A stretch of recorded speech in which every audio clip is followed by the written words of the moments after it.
The new Balkans of the Middle East has been the sadistic playground for the British Empire ever since the Sykes-Picot Treaty of 1916 defined a mishmash of nations, all under the strong arm of French and British imperial forces. What is playing out in this region today is precisely the 100-year-old intent of the British to create a playground which they could ignite at the drop of a hat in order to fulfill the Empire's intention of keeping mankind as human cattle and ultimately reducing the world's population. No event in the region can be accurately understood unless it is from this standpoint, the standpoint of the British Empire and their hatred of the real nature of man. Moves by Russia, especially over this past week, are providing the necessary pushback against this insanity. Through a phased, measured, and very public deployment of vessels from its navy off the coast of Syria, the Russians are putting it squarely on the table that going to war with Syria means general war.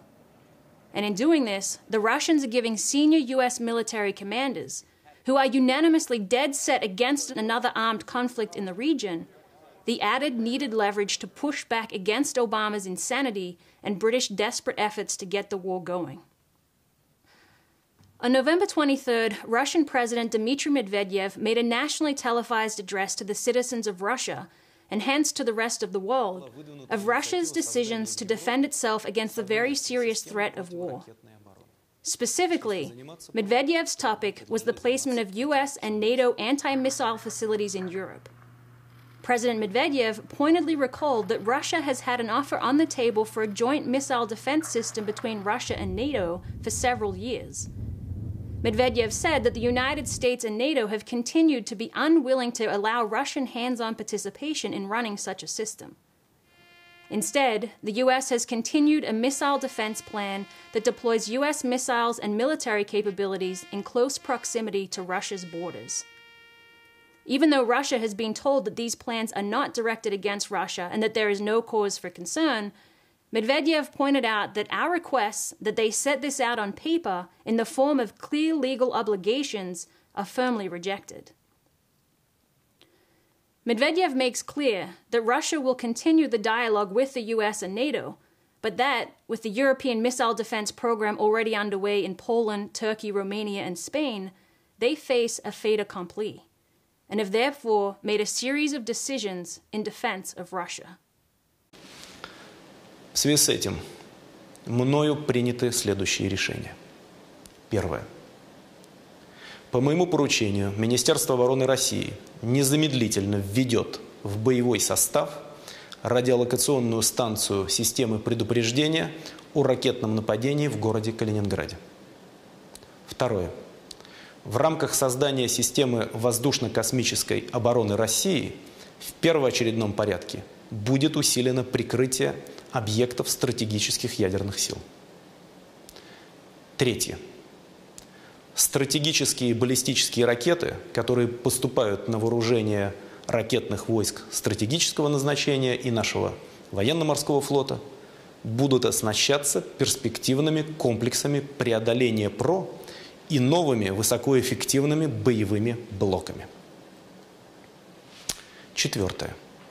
Вооруженным силам мною поставлена задача по разработке мер, обеспечивающих при необходимости разрушение информационных и управляющих средств системы ПРО.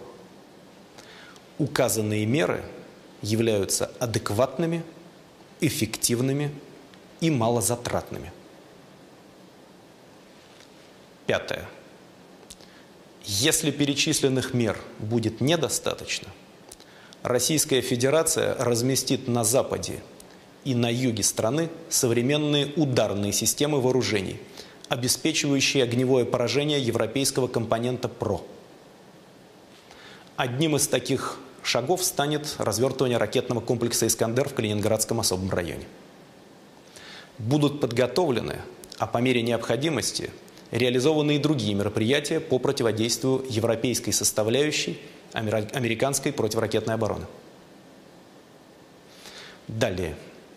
При неблагоприятном развитии ситуации Россия оставляет за собой право отказаться от дальнейших шагов в области разоружения и, соответственно, контроля над вооружениями.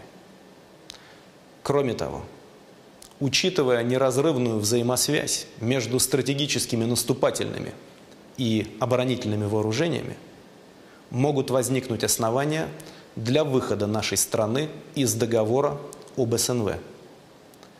Это предусмотрено самим смыслом договора. Тем не менее, еще раз хотел бы подчеркнуть, мы не закрываем дверь ни для продолжения диалога с Соединенными Штатами и Североатлантическим альянсом по вопросам противоракетной обороны, ни для практического сотрудничества в данной сфере. Мы к этому готовы. Однако путь к такой работе лежит через создание четкой правовой базы нашего взаимодействия.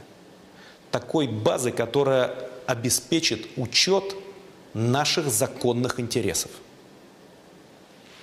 Мы открыты к диалогу и рассчитываем на разумный и конструктивный подход со стороны наших западных партнеров.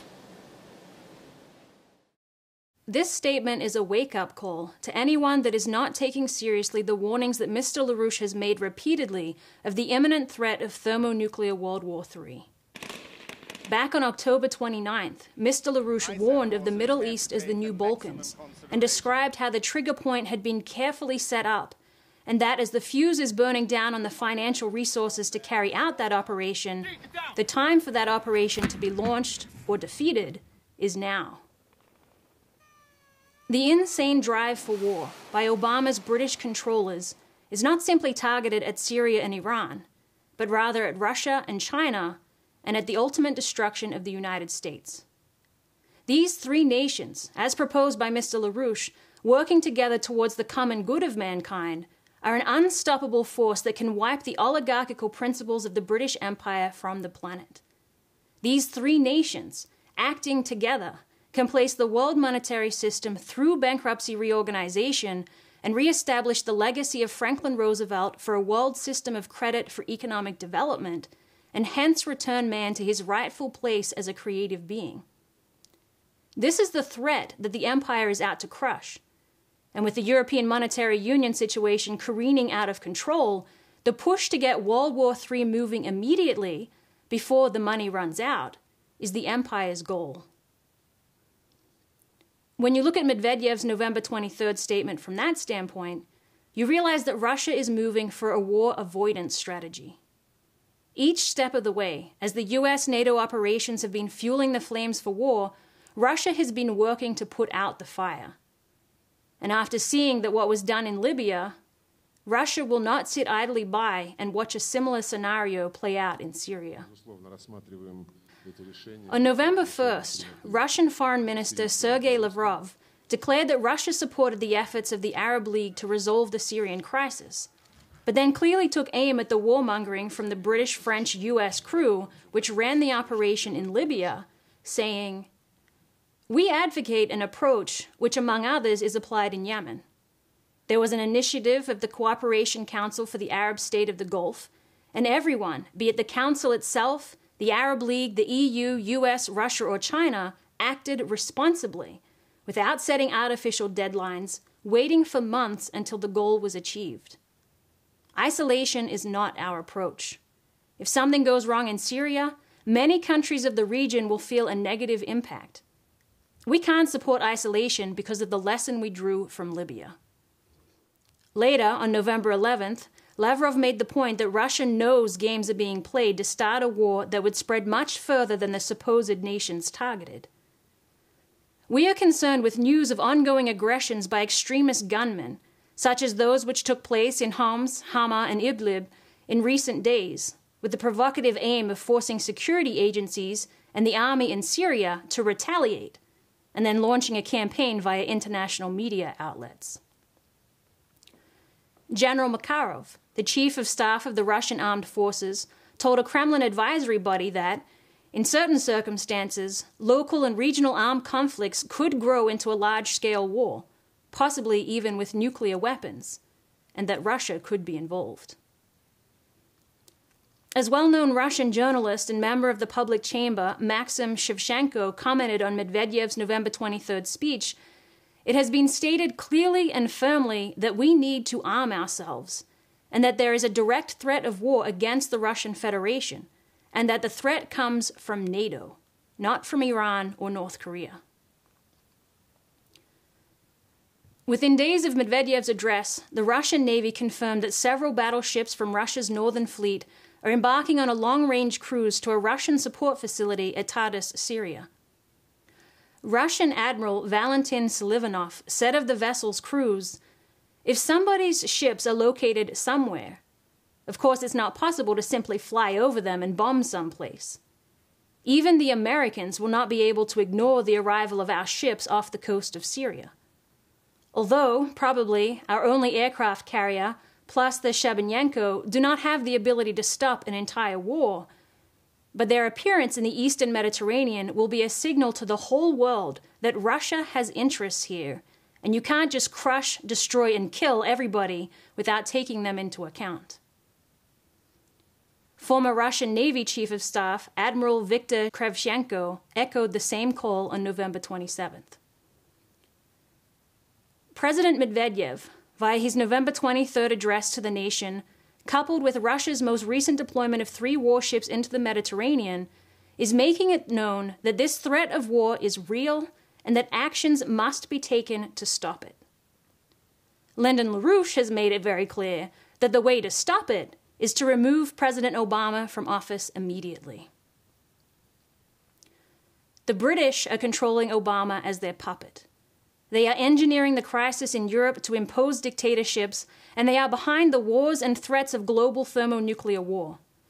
They know that their entire transatlantic financial and monetary system is dead. They know that the leading nations of the Asia-Pacific region, Russia, China, India, Japan, and the Koreas, are growing relative to the rapid transatlantic disintegration. This is totally unacceptable from the British standpoint. And so they are using their puppet Obama to prepare for the United States to use nuclear weapons in a global conflict already set in motion in the new cockpit for war, the Persian Gulf and Eastern Mediterranean region. By removing President Obama, you pull the plug on the British plan for thermonuclear war. It is understood in many official layers across the globe that the world is heading for war. Even here in the United States, top military layers are opposing it. A source from the Pentagon has reported of a recent discussion between President Obama and 2 of his most senior generals over the threat of a general war that would be triggered by an Israeli attack on Iran. The source reports that the generals conveyed personally to the president that it is the consensus of the Joint Chiefs of Staff, CENTCOM, and all of the other top military brass that the Israelis must be told in absolute clear terms that any military attack on Iran is thoroughly unacceptable and would likely lead to world war. President Obama's response was simply that the U.S. has no control over Israeli policy, and if Israel is going to attack Iran, it would be better for us not to know in advance.